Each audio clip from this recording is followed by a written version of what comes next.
As we speak, members of the House GOP and especially Oversight Committee Chair James Comer are on the warpath against President Joe Biden and his family members, who Republicans accuse of collecting foreign cash in exchange for influence over American foreign policy.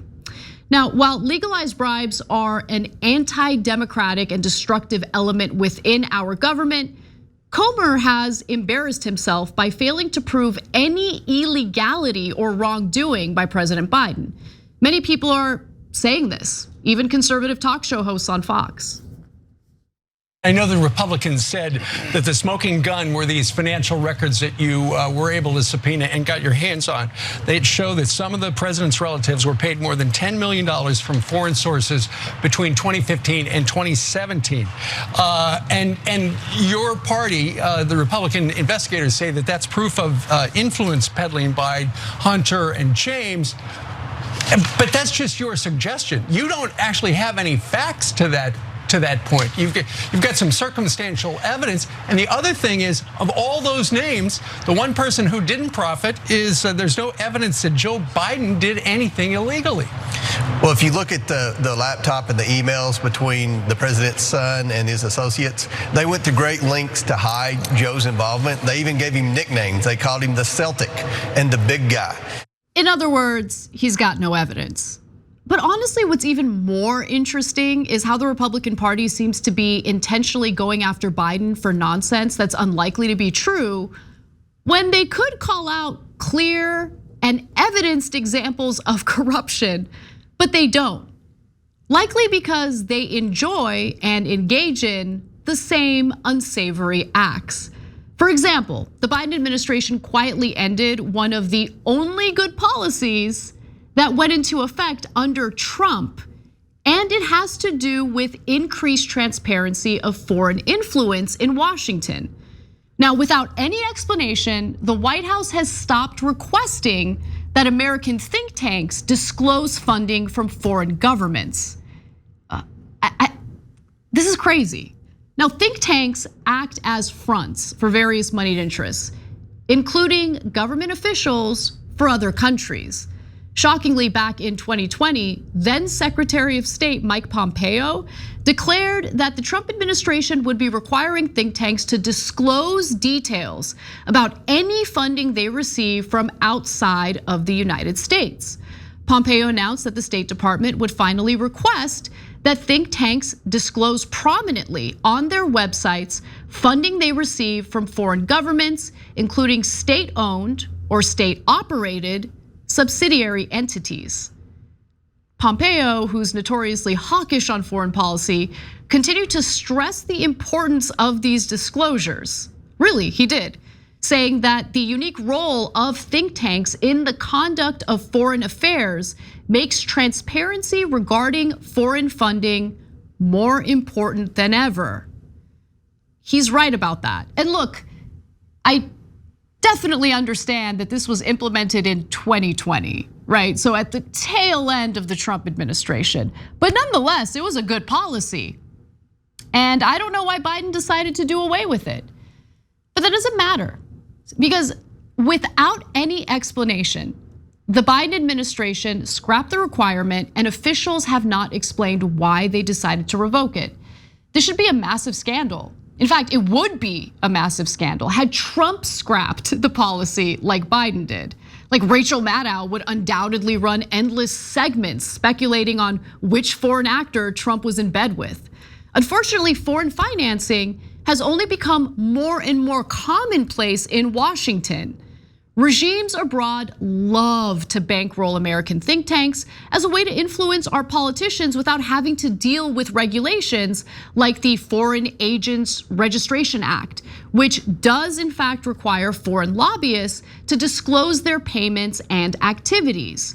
Think tanks can also work to launder the reputations of dictators or other authoritarian international figures. Dictatorships like Azerbaijan and Kazakhstan have all directed significant funds toward America's leading think tanks, splurging millions on the organizations crafting policy for American legislators. More recently, leading Russian kleptocrats have been connected to America's leading think tanks, with groups like the Council on Foreign Relations keeping Russia's wealthiest oligarch a close associate of Putin's, and one now sanctioned by the United States, on its board even after Russia's expanded invasion of Ukraine last year. The New Republic also reported that the president of the Brookings Institution was acting as a cutout for Qatari interests after Brookings accepted literally millions of dollars from Qatar's dictatorship. The UAE likes to utilize the same strategy. As part of a far broader political influence and interference playbook, the UAE's brutal dictatorship has, on an annual basis, funneled millions of dollars into America's leading think tanks. In fact, the UAE is now the single largest foreign benefactor overall for several groups, including the Aspen Institute, Brookings, and the Atlantic Council. And as early as the 2010s, the UAE had already become one of the top donors for the Center for American Progress. The money certainly pays off too.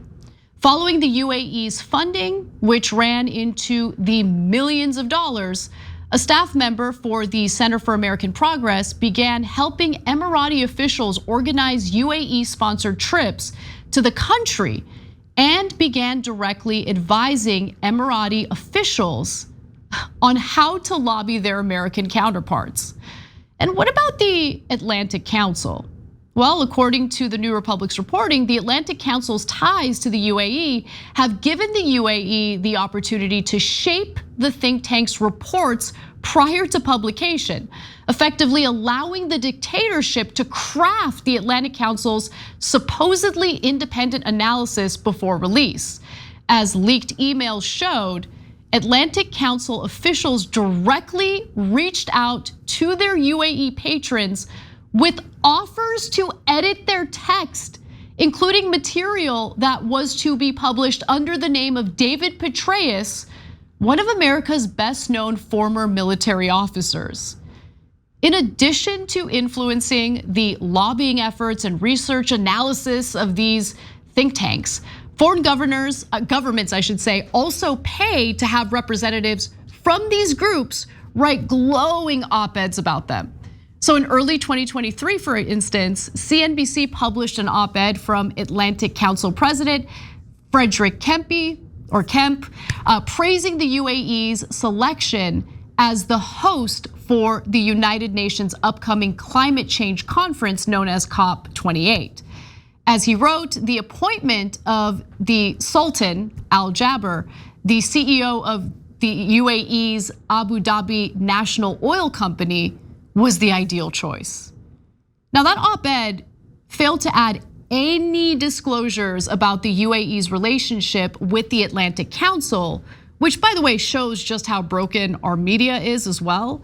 But CNBC did later note that there was a problem. They informed their readers of Kemp's ties to the dictatorship and described that relationship as an obvious conflict of interest. Not only was the Biden administration's reversal of the Trump era rule terrible, but one should also ask why we haven't heard a peep about it from the same Republicans who want to make the case that Biden is bought by foreign interests. Maybe influence by foreign actors isn't all that important to them after all, and they're just engaging in theater with their cute little investigations that lead to nowhere. Maybe somehow they don't know what we do. Either way, the word is out there now, and the GOP doesn't seem to care one bit. We should be asking ourselves why. Thanks for watching The Young Turks, really appreciate it. Another way to show support is through YouTube memberships. You'll get to interact with us more. There's live chat emojis, badges. You've got emojis of me, Anna, John, JR, so those are super fun. But you also get playback of our exclusive member-only shows and specials right after they air. So all of that, all you gotta do is click that join button right underneath the video. Thank you.